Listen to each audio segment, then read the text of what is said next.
वालेकुम dear students. बेटे, हमारा एक सीरीज़ ऑफ लेक्चर्स चल रहा था जिसके अंदर हम सेल बायोलॉजी के बड़े इंपॉर्टेंट चैप्टर को हम स्टडी कर रहे हैं, सेल एंड ऑर्गेनेलीज़। अब इसमें आज का हमारा जो बेटे टॉपिक है, हम उसमें डिस्कस करेंगे माइटोकॉन्ड्रिया। बेटे, माइटोकॉन्ड्रिया के बारे में एक बहुत इम्पोर्टेंट एक सेंटेंस बोला जाता है कि mitochondria is the power house of the cell. यानी जो माइटोकॉन्ड्रिया है ये सेल का पावर हाउस है। पावर हाउस का मतलब क्या होता है कि सेल के अंदर होने वाली तमाम जो एक्टिविटीज़ हैं उसमें जितनी भी एनर्जी यूज़ हो रही है उस एनर्जी को माइटोकॉन्ड्रिया के अंदर तैयार किया जाता है। तो जितना भी फ्यूल कह लो, एनर्जी कह लो, जितना भी मुख्तलिफ़ तरह के बायोकेमिकल रिएक्शंस या मुख्तलिफ़ तरह की बायोकेमिकल एक्टिविटीज़ जो भी सेल के अंदर परफॉर्म हो रही हैं, उन तमाम एक्टिविटीज़ के अंदर जितनी भी एनर्जी फ्यूल के तौर पे यूज़ हो रही है वो सारी की सारी बेटे कौन सेल के अंदर उसकी फॉर्मेशन कौन करता है? बेटे, वो माइटोकॉन्ड्रिया करता है। इस वजह से हम कहते हैं mitochondria is the power house of the cell. अब बेटे देखते हैं माइटोकॉन्ड्रिया हमारे पास है क्या।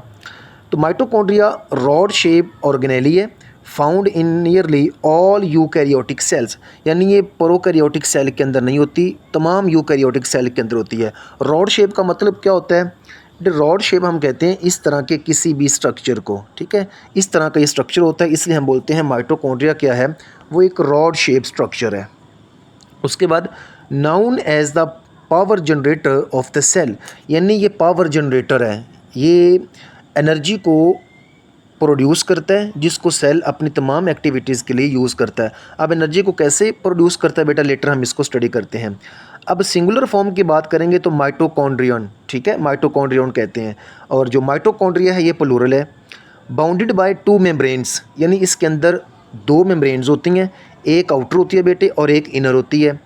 अब हम इसके नंबर की बात करें तो number per cell range from 1 to thousands, यानी ये एक सेल के अंदर एक से लेकर के हज़ारों की तादाद में होते हैं। ये डिपेंड करता है सेल की एक्टिविटी के ऊपर कि सेल कितना ज़्यादा हार्ड वर्क कर रहा है। फॉर एग्ज़ाम्पल जैसे हमारे मसल के सेल हैं तो इसके अंदर माइटोकॉन्ड्रिया का नंबर ज़्यादा होता है, ठीक है। क्यों? क्योंकि हमारे मसल सेल ने सबसे ज़्यादा एक्टिविटीज़ को परफॉर्म करना होता है, सबसे ज़्यादा इसने वर्क करना होता है। तो जितना जिस सेल ने ज़्यादा काम करना है डेफिनेटली उसको फिर उतनी एनर्जी भी ज़्यादा चाहिए, और एनर्जी बनानी किसने है? एटीपी की सूरत में, वो बनानी है माइटोकॉन्ड्रिया ने। तो इसलिए ऐसे सेल्स जिनकी एक्टिविटी ज़्यादा हार्ड होती हैं, ज़्यादा वर्क करते हैं, उनके अंदर माइटोकॉन्ड्रिया का नंबर ज़्यादा होता है। तो बेटे देखिए, कहता है number per cell range from 1000 to 1 to thousands, एक से लेकर हज़ारों की तादाद में होते हैं। Depending on the cell energy need, यानी ये डिपेंड करता है कि सेल की ज़रूरत कितनी है। अब देखिए बेटे, उसके बाद हमारे पास स्ट्रक्चर की हम अगर बात करें तो इसमें अभी हमने बात की टू मेम्ब्रेन्स होती हैं। इसके अंदर बेटे एक आउटर मेम्ब्रेन है और एक इनर मेम्ब्रेन है, और इन आउटर और इनर मेम्ब्रेन के दरमियान में जो स्पेस होती है, दरमियान में जो स्पेस है, इसको बोलते हैं इंटर मेम्ब्रेनस स्पेस। अब इसके स्ट्रक्चर की को भी आप देख लें। ये देखें बेटा, ये आउटर मेम्ब्रेन है, ठीक है, और उसके बाद ये इनर मेम्ब्रेन है, और आउटर और इनर मेम्ब्रेन दोनों के दरमियान में ये स्पेस आपको नज़र आ रही है, इसको हम बोलते हैं इंटर मेम्ब्रेनस स्पेस। अब देखिए बेटे, आउटर मेम्ब्रेन क्या है? स्मूथ होती है एंड एक्ट्स लाइक अ सीव। सीव कहते हैं बेटा किसी छलनी को। जैसे आम घरों के अंदर आप आटा नहीं छानते तो जिसके अंदर जो जिन पार्टिकल का साइज़ बड़ा होता है तो वो ऊपर रह जाते हैं, बाकी आटा नीचे छन जाता है। तो सीव का मतलब होता है छलनी। तो जो आउटर मेम्ब्रेन होती है वो एक छलनी के तौर पे काम कर रही होती है, और ये इनर मेम्ब्रेन की निस्बत ज़्यादा परमिएबल होती है। यानी आप कह सकते हैं कि मोस्टली मॉलिक्यूल जो हैं वो आउटर मेम्ब्रेन को क्रॉस कर जाते हैं, लेकिन जो बड़े मॉलिक्यूल्स होते हैं उनको ये रोक लेती है, ठीक है। तो ये एक सीव यानी कि एक छलनी के तौर पे काम कर रही होती है। कैसे? ये क्या करती है बेटे? Filter out molecules that are too big. बिल्कुल उस आटे की जैसे मैंने आपको मिसाल दी है कि उसमें बड़े पार्टिकल ऊपर रह जाते हैं, छोटे निकल जाते हैं। इसी तरह ये एक इसमें से छोटे जो मॉलिक्यूल्स होते हैं वो पास कर जाते हैं ईजीली, लेकिन जो जिनका साइज़ बड़ा होता है, टू बिग, जो ज़्यादा बड़े होते हैं, ठीक है, तो जो एवरेज होते हैं वो भी गुजर जाते हैं, लेकिन जो ज़्यादा बड़े होते हैं वो यहाँ से गुजर नहीं सकते। अब इनर मेम्ब्रेन पहले देखें, इनर मेम्ब्रेन और मैट्रिक्स। मैट्रिक्स क्या है बेटे? ये इनर मेम्ब्रेन के अंदर इनर मेम्ब्रेन के अंदर यहाँ पर एक मीडियम है, इसको हम बोलते हैं मैट्रिक्स। तो हाईली कॉन्वोल्यूटेड इनर मेम्ब्रेन को अगर आप देखें तो ये हाईली कॉन्वोल्यूटेड है बेटा, ये देखें इसके अंदर ये कॉन्वोल्यूटेड है, ये फोल्डिंग्स हैं। इन फोल्डिंग्स को हम क्रिस्टी कहते हैं। ये अभी हम नेक्स्ट इसको स्टडी करते हैं कि क्रिस्टी क्या होता है और इसकी इंपॉर्टेंस क्या है। Folding inward to form cristae, यानी ये बात याद रखिएगा, इसकी फोल्डिंग अंदर की तरफ होती है, बाहर की तरफ नहीं होती, और ये क्रिस्टी बना रहे होती हैं। ये एक क्रिस्टी आपको यहाँ पे नज़र आ रहा है, ये बेटे एक क्रिस्टी आपको यहाँ पे नज़र आ रहा है, ठीक है। उसके बाद इनक्लोजेस द लार्जर इंटरनल मैट्रिक्स, यानी इस इनर मेम्ब्रेन के अंदर हमारे पास यहाँ पे मैट्रिक्स होता है, ठीक है। इस मैट्रिक्स के अंदर इसका डीएनए पड़ा होता है, इसके राइबोसोम्स पड़े होते हैं। लास्ट लेक्चर के अंदर भी मैंने आपको बताया था कि माइटोकॉन्ड्रिया के पास अपना डीएनए होता है, अपने राइबोसोम्स होते हैं। उसके बाद बेटे अभी हम बात कर रहे थे इनर मेम्ब्रेन एंड क्रिस्टी। अब ये आपके सामने एक माइटोकॉन्ड्रिया है, इसमें आपको आउटर मेम्ब्रेन देखें तो बेटे बिल्कुल आपको स्मूथ नज़र आ रही है, लेकिन अगर आप इनर मेम्ब्रेन की बात करें तो आप ये देखें ये अंदर की तरफ फोल्ड हो रही है, और ये जो अंदर की तरफ फोल्ड होकर ये जो स्ट्रक्चर बना रही है ना, ये जो फोल्डिंग है, इसको हम बेटे बोलते हैं क्रिस्टी। क्या बोलते हैं बेटा? इसको हम क्रिस्टी कहते हैं। और ये इस एक क्रिस्टी को यहाँ पे बाहर निकाला हुआ है, इस एक क्रिस्टी को यहाँ पे बाहर निकाला हुआ है। ये जो अंदर की तरफ फोल्डिंग है, इस फोल्डिंग को हमने बाहर निकाला। अब बेटा ये बाहर निकाला है तो देखें आपको इसका एक नोब लाइक स्ट्रक्चर, आपको इस तरह का इसका स्ट्रक्चर नज़र आ रहा है। अब इसके ऊपर हमारे पास एक एटीपी सिंथेटेज, जिसको हम F1 पार्टिकल भी कहते हैं, यानी इस ये जो आपको यहाँ पे ये मेम्ब्रेन नज़र आ रही है ना, ये वाली ये जो फोल्डिंग नज़र आ रही है, ये क्रिस्टी। तो याद रखिएगा इस क्रिस्टी की इंपॉर्टेंस क्या है वो मैं आपको बताने जा रहा हूँ बेटा। इस क्रिस्टी के ऊपर इस तरह के स्ट्रक्चर्स होते हैं, इस तरह के स्ट्रक्चर होते हैं नोब लाइक, इसको हम बोलते हैं F1 पार्टिकल। अब यहाँ पर ये वाला जो इसका हिस्सा है ना, ठीक है, इसको हम बोलते हैं F0, और ये जो आगे आपको नोब लाइक स्ट्रक्चर नज़र आ रहा है, इसको हम बोलते हैं F1, ठीक हो गया। और ये जो F0 और F1 इनका नाम ये क्यों रखा गया? तो बेटे एक वक्त था जब साइंटिस्ट को इतना ज़्यादा चीज़ों के बारे में पता नहीं था, तो उस वक्त कोई भी चीज़ जिसको साइंटिस्ट देखते और वो कोई काम परफॉर्म कर रही होती, ठीक है, उसको वो फैक्टर का नाम दे देते थे। जैसे आप अगर जीन्स की बात करें तो मेंडल के दौर के अंदर जीन्स की टर्म नहीं बनी थी, ये तो टर्म बाद में आई है। उस वक्त मेंडल ने जीन्स को क्या नाम दिया था? फैक्टर का। तो कोई भी ऐसे केमिकल, कोई मॉलिक्यूल जो कि कोई काम करता था, उस वक्त उसको वो फैक्टर का नाम दे देते थे। तो बेटा एफ कुछ भी नहीं है, ये सिर्फ फैक्टर का नाम है। क्यों? क्योंकि मैंने आपको बता चुका हूँ कि उस वक्त बेटे कोई भी ऐसा एंजाइम, ठीक है, आज तो इसका नाम एटीपी सिंथेटेज है, इसी F1 पार्टिकल को बेटा हम इस F1 पार्टिकल को हम एटीपी सिंथेटेज कहते हैं, जो कि इस क्रिस्टी के अंदर ऊपर प्रेजेंट होता है और यहाँ पर ये एटीपी की फॉर्मेशन कर रहा होता है। ठीक हो गया। ये हमारा एक डिटेल एक चैप्टर आएगा बायो एनर्जेटिक्स का।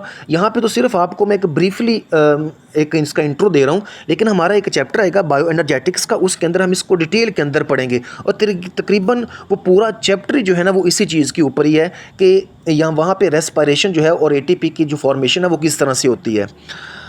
तो बेटे मैं आपको बता रहा था एफ का मतलब क्या है कि फैक्टर। ठीक है, तो कोई भी चीज़ जो कोई केमिकल रिएक्शन चलाती है, कोई एक्टिविटी परफॉर्म करती है, तो उसको क्या नाम दे दिया जाता था? फैक्टर का नाम दे दिया जाता था। तो देखें बेटा, the inner membrane folds invert many times, these folds are called cristae. हम इसको क्रिस्टी का नाम देते हैं। Cristae greatly increase the surface area available for chemical reactions. अब क्रिस्टी की अहमियत क्या है? तो बेटा जितनी इसके अंदर ये देखें फोल्डिंग्स हो रही हैं, इसका फ़ायदा क्या है कि सरफेस एरिया बढ़ रहा है। जितना सरफेस एरिया बढ़ेगा उतने ही ज़्यादा यहाँ पे केमिकल रिएक्शंस होंगे। अब knob like F1 particles stud the inner surface of the cristae. Stud कहते हैं मुड़े हुए अंदर की तरफ। ये F1 पार्टिकल अंदर की तरफ जैसा कि मैंने यहाँ पे आपको ये बना के दिखाया है, तो ये नोब लाइक स्ट्रक्चर होते हैं, ये क्रिस्टी के ऊपर प्रेजेंट होते हैं और इनसाइड अंदर की तरफ होते हैं। ठीक हो गया। F1 particles actually the enzyme ATP synthetase. तो बेसिकली F1 पार्टिकल्स हैं क्या, ये ATP सिंथेटेज एंजाइम है जो कि ATP की फॉर्मेशन करेगा। Other protein complexes here form the electron transport chain. और इसके अलावा इस क्रिस्टी के ऊपर और भी बहुत सारे एंजाइम्स होते हैं, प्रोटीन्स होती हैं जो कि इलेक्ट्रॉन ट्रांसपोर्ट चेन को रन कर रही होती हैं, उसको चला रही होती हैं। अब इलेक्ट्रॉन ट्रांसपोर्ट चेन क्या है, ये भी मैं आपको बताया कि ये हमारा एक पूरा एक टॉपिक है, पूरा एक चैप्टर है हमारा बायोएनर्जेटिक्स का, उसमें बेटा हम इसको डिटेल में स्टडी करेंगे। तो यहाँ पे आपको ये समझ आना चाहिए कि इनर मेम्ब्रेन के अंदर क्रिस्टी होते हैं। क्रिस्टी की फॉर्मेशन कैसी होती है कि इनर मेम्ब्रेन अंदर की तरफ फोल्ड होकर के हमारे पास क्रिस्टी बना रही होती है। क्रिस्टी की अहमियत क्या है बेटा, इंपॉर्टेंस क्या है कि इसकी वजह सरफेस एरिया बढ़ जाता है। और इस क्रिस्टी के ऊपर क्या होते हैं, F1 पार्टिकल, जिनको बेसिकली हम क्या कहते हैं, ATP सिंथेटेज। और ATP सिंथेटेज यहाँ पे क्या करता है, वो ATP की फॉर्मेशन कर रहा होता है। अब देखिए बेटा एक जनरलाइज स्ट्रक्चर है आपके पास माइटोकॉन्ड्रिया का। अब देखिए बेटा ये आपके पास एक आउटर मेम्ब्रेन है और इसके अंदर ये पोर्स हैं जिसको हम पोरीन्स कहते हैं। इसी के ज़रिए ही मॉलिक्यूल जो हैं वो इनर और अंदर की तरफ जाते हैं और बाहर की तरफ निकलते हैं। उसके अलावा बेटे ये आउटर मेम्ब्रेन है, ठीक है, इनर मेम्ब्रेन है। आउटर और इनर मेम्ब्रेन, हमारे पास जो आउटर और इनर मेम्ब्रेन है, इन दोनों के दरमियान आपको यहाँ पे ये स्पेस नज़र आ रही है, इसको बोलते हैं इनर मेम्ब्रेन स्पेस।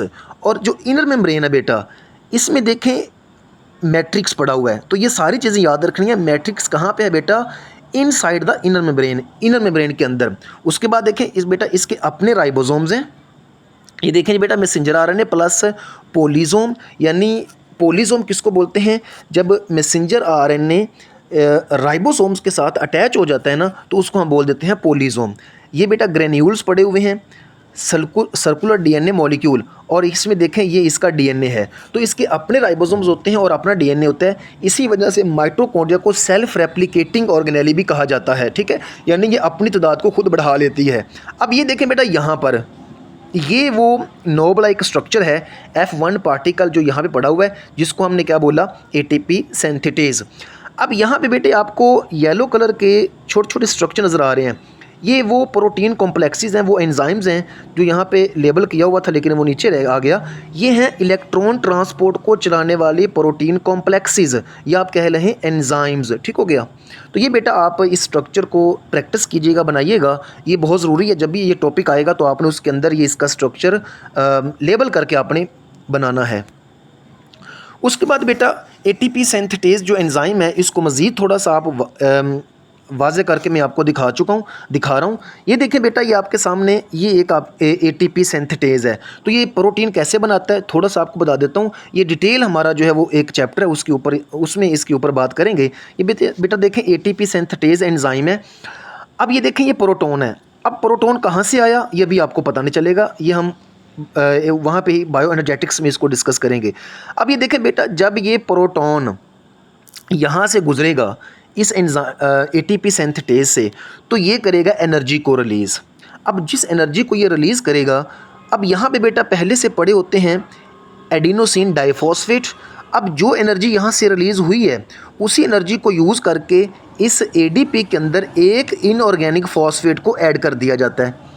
एक इनऑर्गेनिक फॉस्फेट को बेटा यहाँ पे देखें इसके अंदर ऐड कर दिया गया।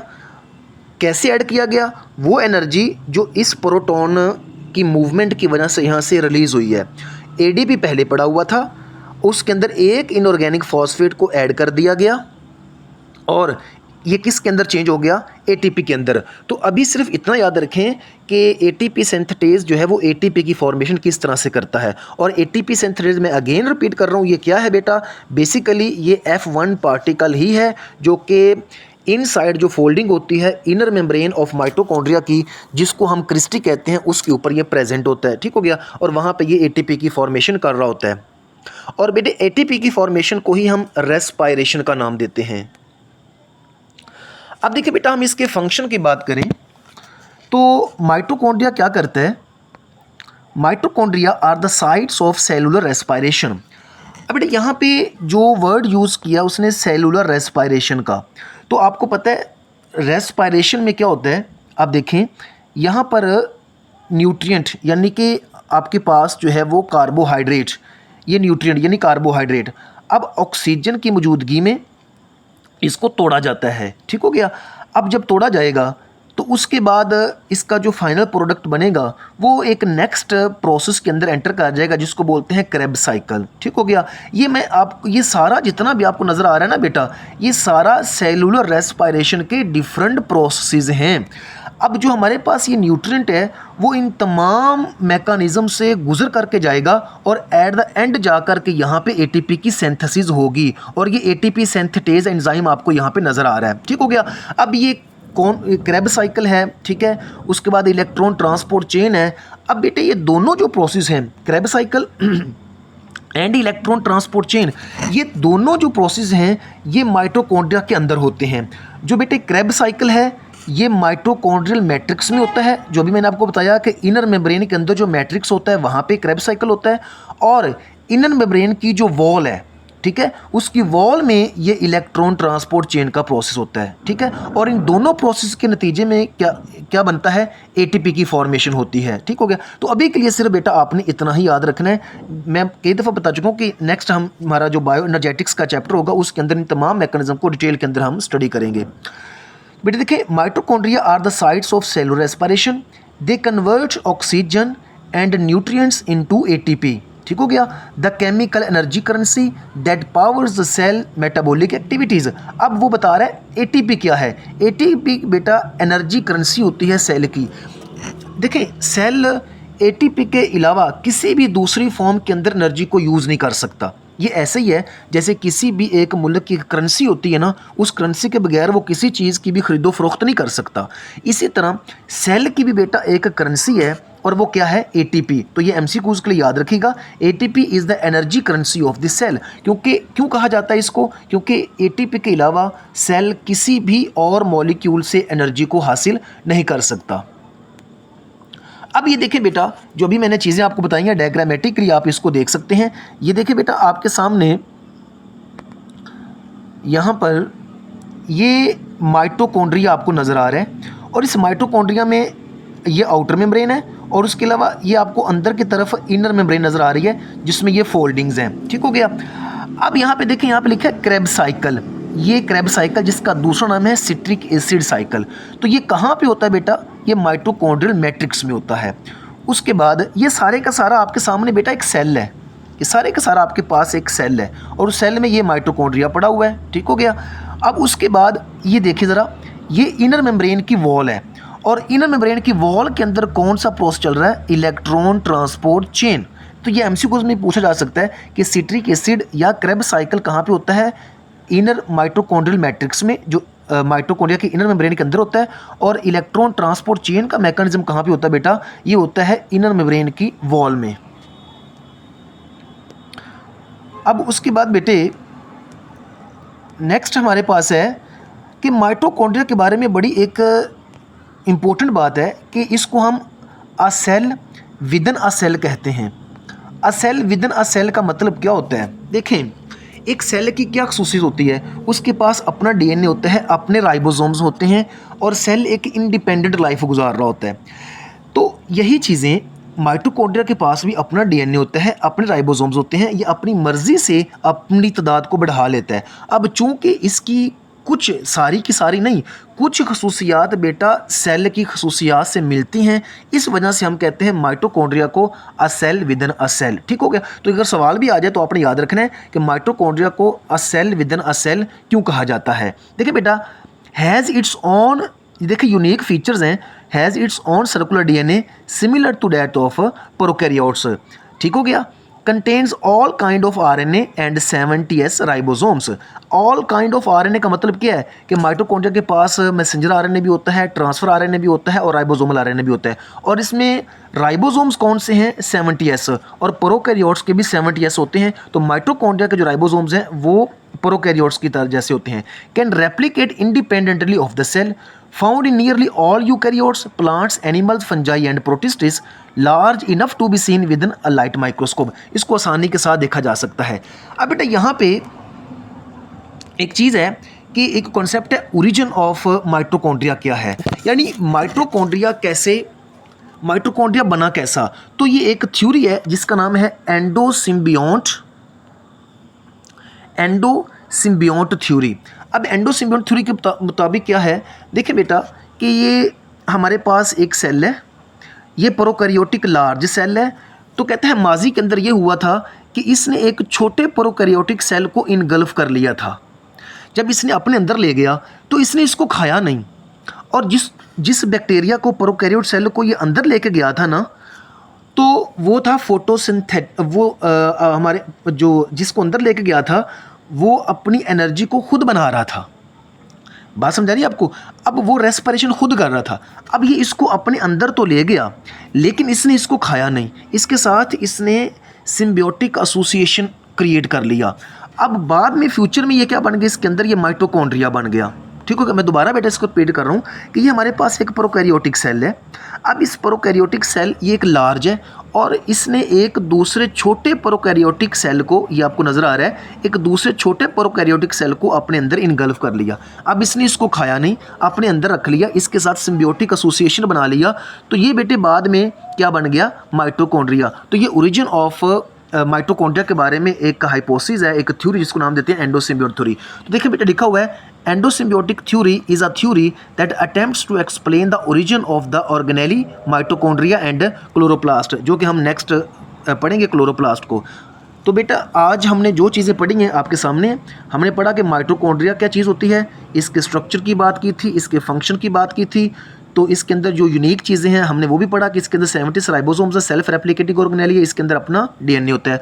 ओरिजिन की हमने बात की, likely arose from an engulfed prokaryote, ठीक है, कि एक प्रोकैरियोट बड़े सेल ने दूसरे को इनगल्फ कर लिया था, ठीक है। तो बाद में जो वही जिसको इनगल्फ किया था उसके साथ सिम्बियोटिक एसोसिएशन बना लिया, उसको खाया नहीं है, उसको मारा नहीं है, बाद में वो माइटोकॉन्ड्रिया बन गया।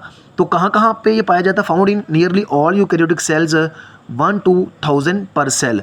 तो बेटे यहाँ तक हमारे पास ये माइटोकॉन्ड्रिया का कॉन्सेप्ट है। इंशाल्लाह नेक्स्ट लेक्चर के अंदर हम नेक्स्ट ऑर्गेनेली को डिस्कस करेंगे। तब तक के लिए बेटा अल्लाह हाफिज़।